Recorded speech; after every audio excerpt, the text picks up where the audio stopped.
sens contraire. Des aiguilles de montre, yes, des aiguilles de montre.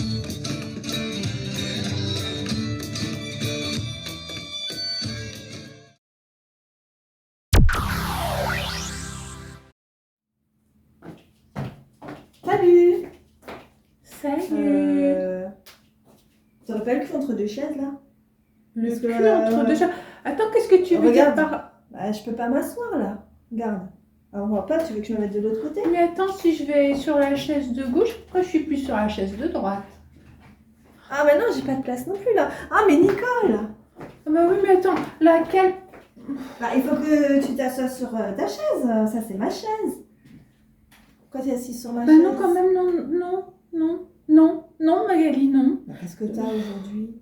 Oui, Quoi, je oui? dois changer de place, tu veux dire ou... Bah oui, ce serait bien que tu t'assoies sur ta chaise, comme d'habitude. Parce que là, t'as le cul entre deux chaises. Qu'est-ce que tu me donnes en échange? Tiens, un petit cœur. Attends. Ouais. Ok. Mais tu veux pas essayer encore une fois d'aller sur l'autre chaise avant que je décide?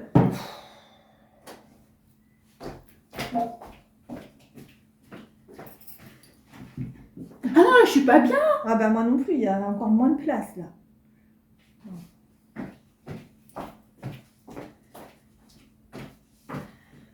Allez, pousse-toi maman. Arrête, tu vas me faire tomber.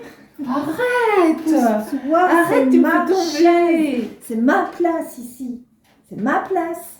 Ah bah assieds-toi à ta place. Alors si t'es à cette place, moi je suis à quelle place? Bah à côté de moi.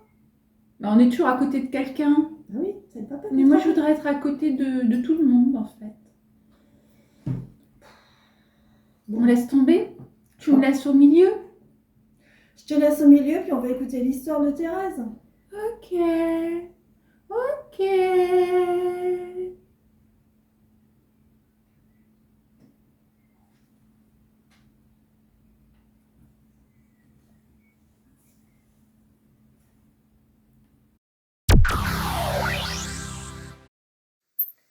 Hier, Gustave m'a dit: Tu sais, Thérèse, tu as toujours le cul entre deux chaises. Ah bon? Lui ai-je répondu un peu vexée. Tu trouves? Vraiment? Oui, je t'assure. Un coup, tu veux t'asseoir sur la chaise de droite, puis à peine 5 minutes après, tu changes d'avis et c'est celle de gauche que tu as choisie. Et regarde, au final, tu restes debout, droite comme un i, les mains croisées, le regard dans le vide. Tu as peut-être raison, Gustave. Il va bien falloir que je choisisse un jour ou l'autre si je ne veux pas prendre racine comme Roger. Regarde, il a laissé l'empreinte de ses pieds devant la chaise fouette tellement il est resté toute sa vie devant elle à réfléchir sans jamais décider s'il allait s'y installer ou pas. Tout ça pour terminer allongé entre 4 planches de sapin, même pas du chêne. Voilà, tu y es, me rétorqua Gustave tout joyeux. Allez, sur quelle chaise vas-tu t'asseoir? Attends, je vais consulter les oracles que j'ai placés devant moi. Ils vont me dire l'avenir et je saurai sur quel siège je serai installée tout à l'heure. Alors, nous avons des rectangles, des triangles, le nombre 88, quelque chose qui ressemble à un M et des feuilles de fleurs. Qu'est-ce que cela peut bien vouloir dire? Me demandai-je perplexe. Ça veut dire que maintenant tu dois décider, avança Gustave sur un ton légèrement narquois et désabusé. Entre les deux, mon cœur balance. Entre deux mots, il faut choisir le moindre. Deux tiens valent mieux que deux tu l'auras. On est plus fort à deux. Tralala, ou bien. Le transistor pyramidal au-dessus de ma tête fait les gros yeux en chantant à tue-tête des sentences avisées. Ah non, Gustave, si tu veux m'aider à m'asseoir d'un côté ou de l'autre, mets-la en sourdine. Faut que je me concentre, moi.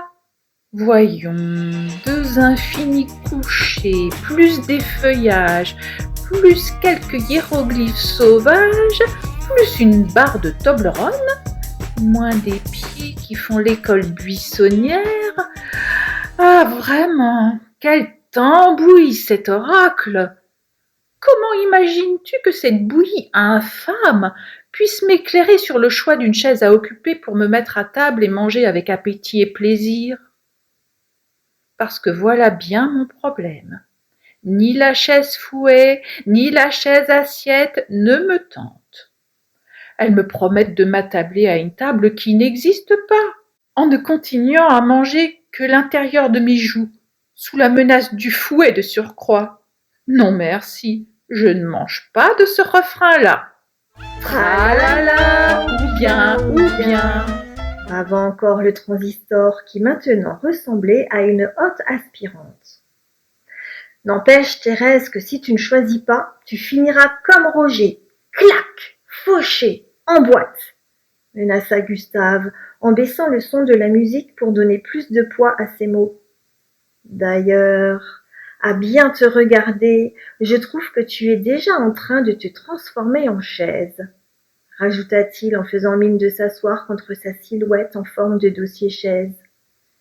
Et même pas en chaise musicale. Il insista.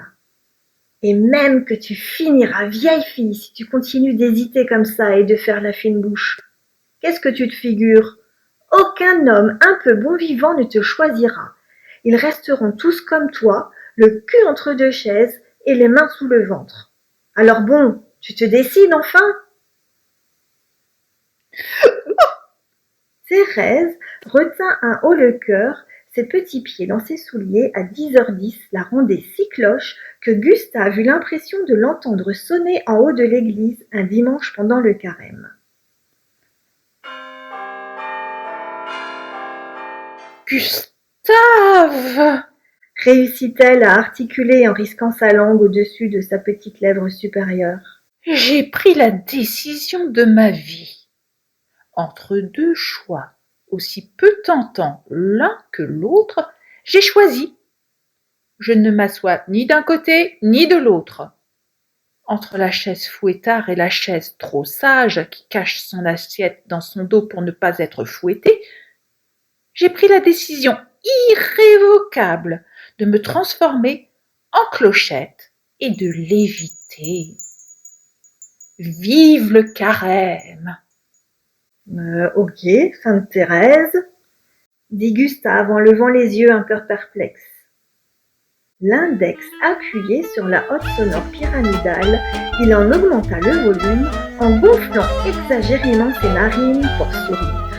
Tralala, ou bien.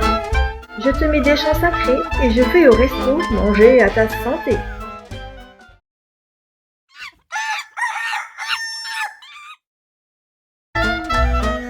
Entre les deux, mon cœur balance. Entre deux mots, il faut choisir le moindre. Deux tiens valent mieux que deux tu l'auras. On est plus fort à deux. Tralala, ou bien.